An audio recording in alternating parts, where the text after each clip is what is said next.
Good morning. आज हम एक बार फिर से सॉल्यूशन अपना लेसन नंबर 2 यूनिट 2 का लेकर के और यूनिट 2 के सॉल्यूशन का पार्ट 2 लेकर के आए। इससे पहले आपने देखा, हमने बिलियन के बारे में जाना, हमने कंसंट्रेशंस की यूनिट के बारे में जाना और उसमें हमने कुछ यूनिट पढ़ी है जिसमें पीपीएम पढ़ा, हमने मास परसेंटेज पढ़ा, हमने वॉल्यूम परसेंटेज पढ़ा, हमने वॉल्यूम एंड क्या नाम कहते हैं मास परसेंटेज पढ़ा, देन मोलरता पढ़ी, मोलरिटी पढ़ी।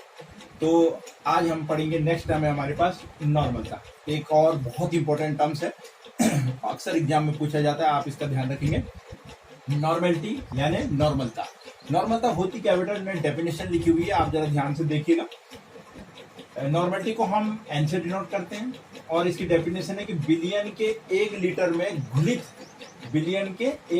घुलित विलय के ग्राम तुल्यांकों की संख्या, एक नया चीज है ग्राम तुल्यांकों की संख्या को बिलियन की नॉर्मलता कहते हैं। यानी बिलियन के 1 लीटर में कितने ग्राम तुल्यांक घुले हुए हैं उनको हम बिलियन की क्या कहते हैं, नॉर्मलता कहते हैं। यानी n इक्वल टू होता है, तो देखिए नॉर्मलता equal to gram equal number of solute. देखिए बेटा, फिर से वही बात मैंने आपको पिछले पार्ट्स में बताया था कि ऊपर जो न्यूमिनेटर होता है उसमें हम हमेशा विलय की बात करते हैं और डिनोमिनेटर यानी जो डाउनवर्ड्स होता है उसमें हम हमेशा किसकी बात करते हैं, बिलियन की बात करते हैं। तो देखिए नॉर्मलता equal to gram equal number, यानी ग्राम तुल्यांकों की संख्या किसकी होगी, सॉल्यूट की। कितने सॉल्यूट के ग्राम तुल्यांक उसमें घुले हुए हैं अपॉन क्या होगा हमारा, वॉल्यूम ऑफ सॉल्यूशन। देखिए इसको अगर हम इस तरीके से ज्ञात करें तो नंबर ऑफ इक्विलिब्रियम जो होगा, नंबर ऑफ इक्विवेलेंट जो सॉल्यूट होगा वो n अपॉन v है। क्या है बेटा, n, उसको हमने क्या मान लिया n, और वॉल्यूम क्या हो गया हमारा v। और हमेशा ध्यान रखें नॉर्मलता हम ग्राम इक्विवेलेंट पर लीटर में ज्ञात करते हैं, ग्राम इक्विवेलेंट पर लीटर में नॉर्मलता आती है। अब देखिए यहां से हम n निकालेंगे, जैसे हम मोलरता में निकाल रहे थे वैसे हम नॉर्मलता में भी n निकालेंगे। n निकालेंगे तो n इक्वल टू होगा W अपॉन इक्विवेलेंट वेट या मास जिसको हम कहेंगे, ठीक है, इक्विवेलेंट। देखिए मोलरता में क्या कर रहे थे बेटा, मोलरता में याद कीजिए हम n इक्वल टू कर रहे थे small w upon m dash. मोलरता में निकाल रहे थे हम क्या निकाल रहे थे कि विलय का द्रव्यमान, विलय का भार बटे विलय का मॉलिक्यूलर मास जिसे हम कहते हैं अणुभार। यहाँ पे क्या निकालेंगे हम, n विलय का भार बटे विलय का तुल्यांक की भार, इक्विवेलेंट मास। EQ मतलब होता है इक्विवेलेंट मतलब तुल्यांक भार, ये निकलेगा। देखिए मोलरता में नॉर्मलता में ये डिफरेंस है, या इसी को हम लिख सकते हैं n इक्वल टू W, यानी इस वाली इक्वेशन में अगर हम इसको रख देंगे तो W upon equivalent mass into volume. ये किसमें है ये कंडीशन, लीटर में। ये किसमें, लीटर में। अगर हम इसको मिलीलीटर में ज्ञात करना चाहें नॉर्मलता को तो क्या कर देंगे बेटा, जैसे हम मोलरता में कर रहे थे 1000 से मल्टीप्लाई, तो ये W into 1000 upon equivalent mass into V, ये हमारी नॉर्मलता की डेफिनेशन है। नॉर्मलता अगर हमें निकालें, यहां से यदि हम W निकालेंगे तो आप जानते हैं जब हम W बाहर निकालेंगे तो N equivalent into V upon 1000 होगा। माना अगर हमें विलय का भार ज्ञात करने को आ जाए तो ये क्या हो जाएगा, नॉर्मलता into equivalent mass into V upon 1000। इस रूप में हम क्या निकालेंगे, W निकालेंगे। क्लियर हो गया बेटा। अच्छा, नॉर्मलता मोलरता में क्या अंतर देख रहे हैं हम, नॉर्मलता भी हमारे 1 लीटर में थी, लेकिन वहां पे क्या थी, विलय के ग्राम अणुओं की संख्या यानी मोलों की संख्या। यहाँ पे क्या है, ग्राम तुल्यांकों की संख्या। यही अंतर है नॉर्मलता और मोलरता में, अक्सर बच्चे कंफ्यूज करते हैं। अच्छा देखिए नॉर्मलता और मोलरता में रिलेशन क्या होगा, अगर m और n को लिया जाए तो रिलेशन बिटवीन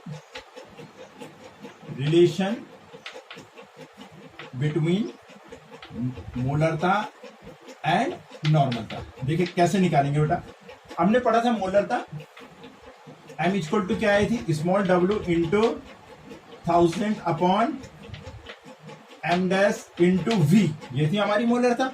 और नॉर्मलता क्या आ रही है हमारी, देखिए नॉर्मलता इक्वल टू आ रही है small w into 1000 upon equivalent mass into v। इन दोनों इक्वेशनों को एक साथ ले लेंगे रेशियो में तो कैसे हो जाएगा, देखिए बेटा W से W कट जाएगा, 1000 से 1000, V से V, क्या बचा, m into m dash is equal to n into equivalent mass. ये आ गया बेटा। देखिए मोलरता और नॉर्मलता में आपस में कैंसिल हो जाएंगे इक्वेशन नंबर 1 और 2 को सॉल्व देके रेशियो में। तो ये मोलरता विलेय का अणुभार और नॉर्मलता विलेय का तुल्यांकी भार। तो ये मतलब क्या आया, इसमें रिलेशन आया, यानी मोलरता बराबर क्या हो गया, molarity into molar mass. Molar mass किसका है, सॉल्यूट, मोलर मास सॉल्यूट विलेय का अणुभार equal to normality into equivalent mass,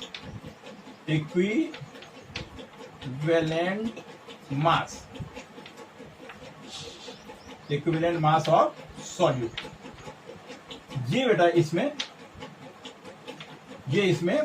relation आ गया मोलरता और नॉर्मलता में। अक्सर क्वेश्चन भी आता है इसमें, न्यूमेरिकल आएगा, मैं आपको बाद में कराऊंगा, और इन दोनों का रिलेशन भी पूछा जाता है कि मोलरता में होता है। केवल अंतर हमने क्या देखा बेटा, इसमें हमारे ग्राम तुल्यांक थे और मोलरता में हमारे मोल थे, ठीक है, ग्राम अणु थे, और वहां हमारा केवल यहाँ पे मोलर मास आ रहा था एम डैश, यहाँ क्या हो गया, इक्विवेलेंट मास आ गया। ये है मोलरता और नॉर्मलता, दोनों बहुत इंपॉर्टेंट टॉपिक्स हैं, हमें इसको करना होगा। और ये इसका डिफरेंस हो गया मोलर। यस बेटा, हमने देखा नॉर्मलता में EQ यानी तुल्यांकी भार की बात आ रही थी। अच्छा, हम जब n हमको निकालना होता है तो हम बड़ी आसानी से निकाल लेते हैं, मॉलिक्यूलर मास हमारा बड़े आसानी से निकल जाता है मोलरता में, लेकिन इक्विवेलेंट मास हमारे कैसे निकलेगा तुल्यांकी भार, मैं आपको यहाँ पे बताने जा रहा हूँ। बहुत इंपॉर्टेंट क्वेश्चन इस पे आता है और इसको हम कैसे निकालते देखिए। इक्विवेलेंट मास इक्वल टू होता है हमारा molar mass upon n factor, molar mass upon, यानी जो विलेय आपको दिया गया है उसका molar mass upon n factor. n factor क्या होता है देखिए, मैं आपको n फैक्टर निकालना समझा रहा हूँ, यहाँ पे आप ध्यान दीजिएगा। फॉर एग्जांपल देखिए n फैक्टर कैसे निकलता है।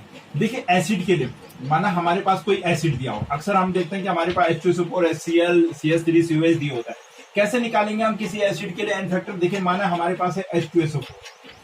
यदि H2SO4 को बेटा हम जानते हैं कि यदि हम उसे डिजोल्व करेंगे तो H2SO4 क्योंकि स्ट्रॉन्ग एसिड होता है और कंप्लीटली आयनाइज्ड हो जाता है। तो कैसे होता है देखिए, हाइड्रोजन धनायन यानी 2 हाइड्रोजन धनायन प्लस SO4 टूरिन, आप जानते हैं। तो ऐसी स्थिति में देखिए एन फैक्टर कैसे निकाला जाएगा। एन फैक्टर एसिड के फॉर्म में हम ये देखते हैं कि किसी एसिड ने एक्वा सॉल्यूशन में कितने आयन त्यागे, अपने कितने हाइड्रोजन आयन त्यागे। तो देखिए यहाँ पे कितने हाइड्रोजन आयन एसिड निकाल रहा है, 2। तो इसका मतलब इसका एन फैक्टर कितना हो गया H2SO4 का, एन फैक्टर इक्वल टू हो गया 2। और एक चीज ध्यान रखना, एन फैक्टर हमेशा हम नेगेटिव नहीं देखते, आयन अगर हम देखते हैं, लेकिन आयन बराबर होते हैं। देखिए आयनाइजेशन हो रहा है ना, जितने प्लस निकलेंगे उतने माइनस निकलेंगे, लेकिन हम एन फैक्टर को हमेशा पॉजिटिव लेते हैं। एन फैक्टर कितना हुआ H2SO4 का 2 हुआ, समझ में आ गया। कितने हाइड्रोजन त्यागे उसने अपने एक्वा सॉल्यूशन में, 2 हाइड्रोजन। अगर माना हम HCl का लें, आप देखें HCl H धनायन प्लस Cl ऋणायन, तो एन फैक्टर कितना हो जाएगा, एन फैक्टर 1। HCl का एन फैक्टर कितना हो गया, 1 हो गया।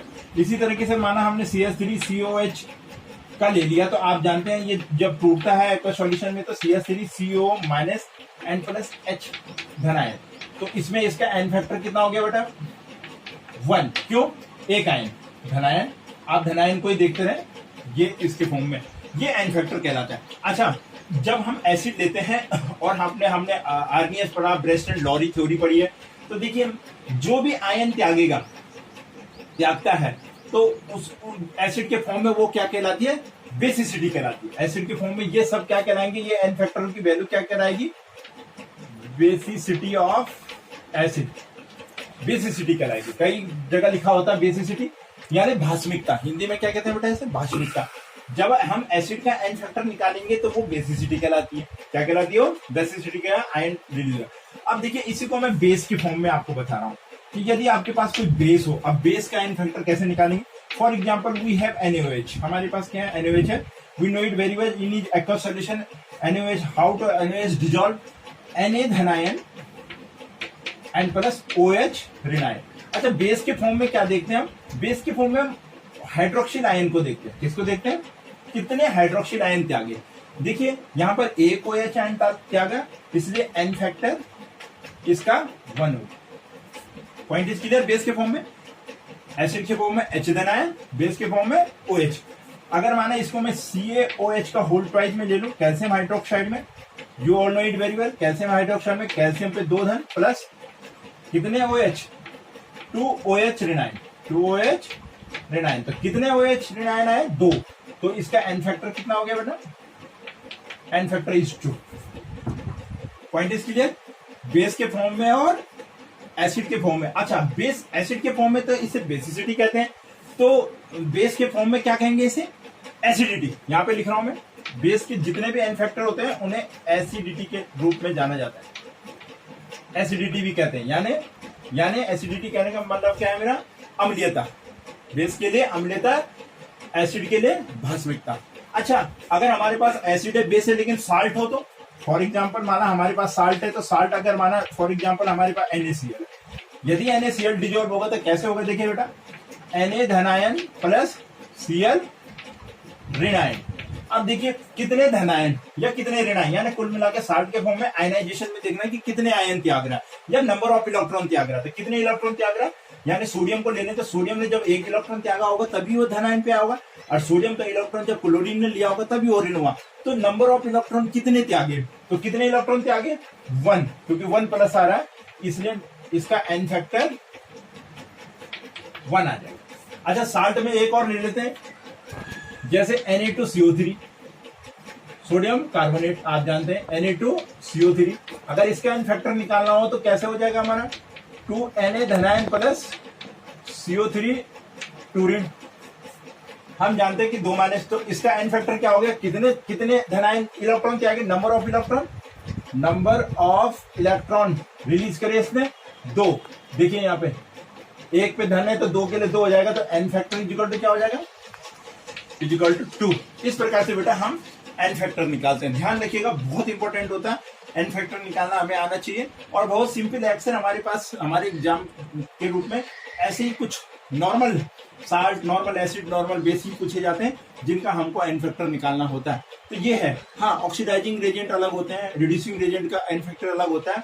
उसमें ये देखना पड़ता है कि कितने इलेक्ट्रॉन ट्रांसफर हुए हैं, कितने इलेक्ट्रॉन में आया, माना जैसे किसी का ऑक्सीडेशन हो रहा है या रिडक्शन हो रहा है तो हाउ मच इलेक्ट्रॉन ट्रांसफर हो रहे हैं, या how much electron they get और how much electron they left, कितना प्राप्त कर रहा है, कितना दे रहा है, त्याग रहा है। तो उसके हिसाब से हम ऑक्सीडाइजिंग रेजेंटों के क्या बोलते हैं, एन फैक्टर निकालते हैं। एन फैक्टर एसिड के फॉर्म में बेसिसिटी, एसिड के फॉर्म में बेसिसिटी, बेस के फॉर्म में एसिडिटी के रूप में इसे जान। ना बेटा, नेक्स्ट है हमारे पास अब नॉर्मलता के बाद है मोल फ्रैक्शन। क्या है मोल फ्रैक्शन, यानी मोल प्रभाव, जिसको हम क्या कहते हैं, मोल प्रभाव। देखिए मोल फ्रैक्शन होता क्या है कि, या मोल अंश भी हम इसे कहते हैं। देखिए बिलियन के किसी एक अवयव, बिलियन के किसी एक अवयव के मोलों की संख्या, एक अवयव, बिलियन में कितने अवयव हुए हमारे, 2 हैं। क्या है, एक है सॉल्यूट और एक है सॉल्वेंट, यानी एक विलेय है या विलायक। तो ये किसी भी एक अवयव की बात कर रहा है, या तो सॉल्वेंट हो सकता है या सॉल्यूट हो सकता है। मोलों की संख्या तथा बिलियन, बिलियन किस किस को मिलकर बनता है, विलेय और विलायक। विलेय प्लस विलायक के मोलों का जो अनुपात होगा, रेशियो, उसको हम मोल प्रभाव, मोल फ्रैक्शन या मोल अंश कहते हैं। देखिए कैसे निकालेंगे मोल फ्रैक्शन को, हम एक्स से डिनोट करते हैं। किसे करते हैं, x. X is equal to घटक के मोलों की संख्या। घटक कौन कौन से हैं बिलियन में, अवयव जो है वो क्या है, विलेय और विलायक। तो कोई भी हो सकता है, विलेय लेंगे तो विलेय का नंबर आ जाएगा, विलायक लेंगे तो विलायक भी, आगे मैं आपको बताऊंगा। तो घटक के मोलों की संख्या अपॉन बिलियन में कुल मोलों की संख्या, कुल कितना, तो बिलियन किस किस से मिलता है, विलेय और विलायक, इसलिए दोनों का आ जाएगा नीचे। इसको हम कहते हैं नंबर ऑफ मोल्स, ऊपर की तरफ एन से मान लिया, और नीचे क्या हो गया, जो घटक होगा उसको एन, और टोटल मोल्स एन टी कर दिया। क्या कर दिया, टोटल मोल्स, यानी विलेय और बिलियन, बिलियन में विलेय और विलायक। अब देखिए we all know it very well कि बिलियन में हमारे सॉल्यूट एंड सॉल्वेंट होता है। Solute and solvent equal to क्या होता है हमारा, सॉल्यूशन होता है। क्या होता है, सॉल्यूशन। तो देखिए विलेय के, माना हमने विलेय के कणों को क्या मान लिया, एक्स से मान लिया। विलेय का मोल प्रभाव क्या मान लिया, एक्स से, और बिलियन का क्या मान लिया, एक्स बी। क्या मान लिया, एक्स बी।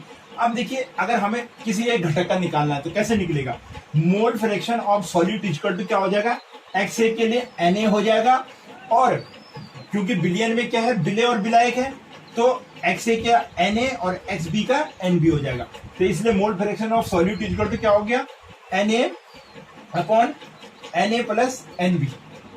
मोल फ्रैक्शन विलेय मोल फ्रैक्शन विलय प्लस विलायक दोनों को मिला करके हो गया। इसी तरीके से अगर हम मोल फ्रैक्शन ऑफ सॉल्वेंट निकालें तो सॉल्वेंट इक्वल टू क्या हो जाएगा हमारा, सॉल्वेंट इक्वल टू हो गया हमारा NB। तो NB सॉल्वेंट को हमने सेकंड वाला NB माना है तो क्या हो जाएगा Na प्लस NB।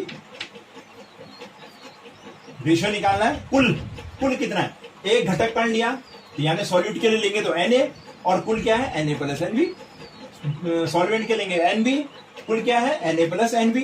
या इसी को हम ये भी कहते हैं कि ये दोनों Na प्लस NB क्या हो जाएगा यानी XA plus XB equal to 1 होता है। मोल प्रवाह की जो वैल्यू होगी वो XA plus XB equal to 1 होगा। अगर XA की वैल्यू रख दें हम यहां पर तो क्या हो जाएगा Na upon Na plus NB plus NB upon Na plus NB equal to क्या हो जाएगा 1। किसी की अभी एक का पता है हमें और दूसरे का निकालना हो तो 1 कर देंगे। यानी अगर माना हमें NB निकालना है, सॉल्वेंट का निकालना है मोल प्रवाह, तो हम क्या कहेंगे NB Na plus NB equal to क्या हो जाएगा 1 minus Na plus NB।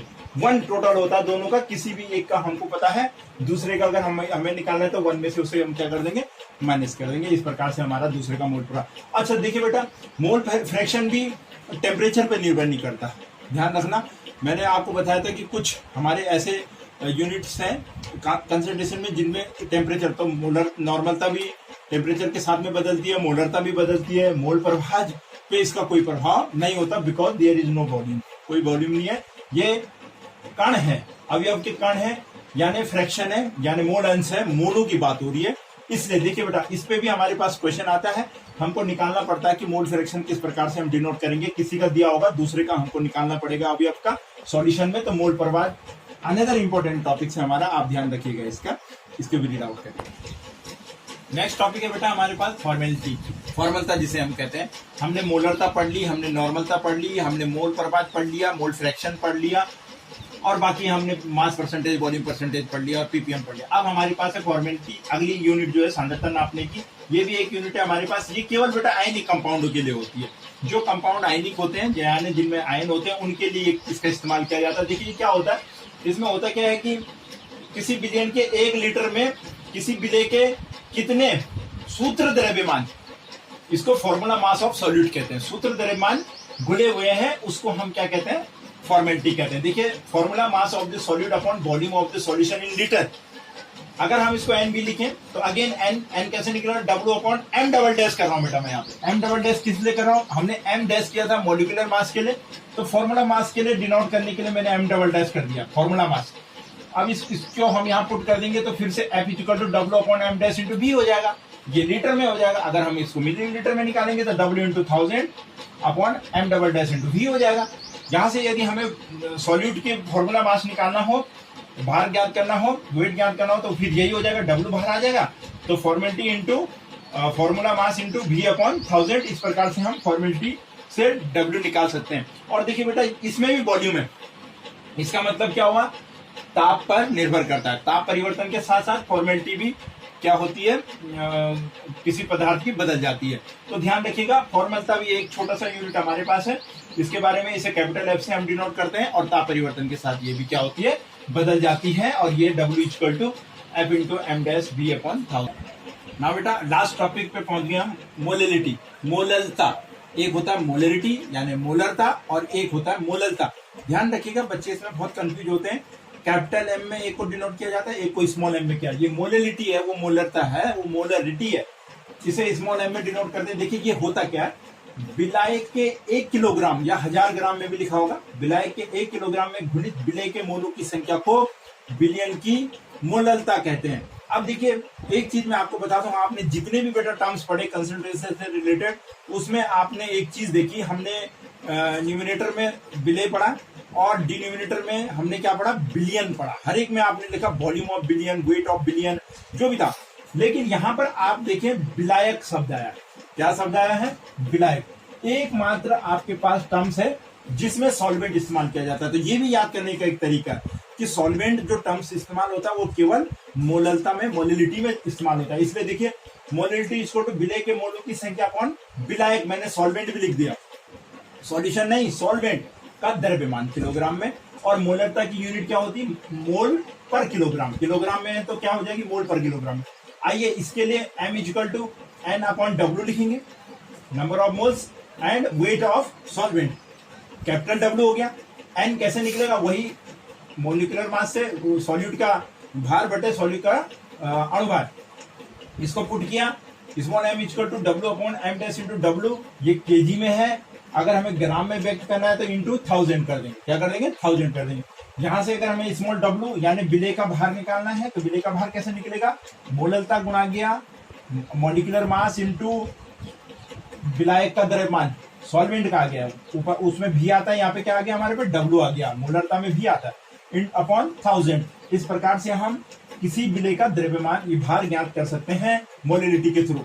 Molality, अब देखिए बेटा इसमें जितने भी टर्म्स हम पे आए, मैंने आपको शुरू से कहा है, वॉल्यूम जहां होगा वहां ताप पर निर्भर करेगी चीज, यहाँ कहीं वॉल्यूम नहीं है, क्या है, वेट है। मास का कोई फर्क, मास पे टेम्परेचर का कोई फर्क नहीं पड़ता है, भार पे कोई फर्क नहीं पड़ता, इसलिए इस पे ये जो मोलिलिटी है ये ताप पर निर्भर नहीं करेगी, इस पे टेम्परेचर पे ये इंडिपेंड है, इंडिपेंड इन टेम्परेचर, टेम्परेचर पे निर्भर नहीं करेगी मोलिलिटी, टेम्परेचर पे निर्भर नहीं करेगी। बाकी सारी आपने जो मोलरता देखी, नॉर्मलता देखी, मोल फ्रैक्शन भी नहीं करता आपने, और बाकी यूनिफॉर्मिटी देखी, वो ताप पे नहीं। ये भी हम पे एक नंबर में आता है कि ताप पे कौन निर्भर करता है और कौन नहीं करता है। देखिए बेटा ये कुछ टर्म्स थे जो हमने पढ़े, ये कंसंट्रेशन की यूनिट थी, रिलेटेड टर्म्स थे, इनमें से कोई ना कोई टर्म्स आपके पास एग्जाम में आता है, आप इसे अच्छे से रीड आउट करिएगा, लर्न करिएगा और अपने एग्जाम के लिए इसे तैयार करिएगा, बी सीरियसली। और इनसे रिलेटेड जो न्यूमेरिकल्स होंगे मोलरता से, नॉर्मलता से और मोलरता से, वो मैं आपको नेक्स्ट पार्ट में करवाऊंगा। जुड़े रहिए, लाइक जरूर करिए और कमेंट्स में जरूर लिखिएगा कि आप वीडियो आपको कैसे लग रही है, और दूसरी बात यह है कि आपकी समझ में आ रही है या नहीं आ रही है, और अपने सारे साथियों तक इन वीडियोस को पहुंचाइए जिससे सब अच्छे से लर्न कर पाए। Thank you.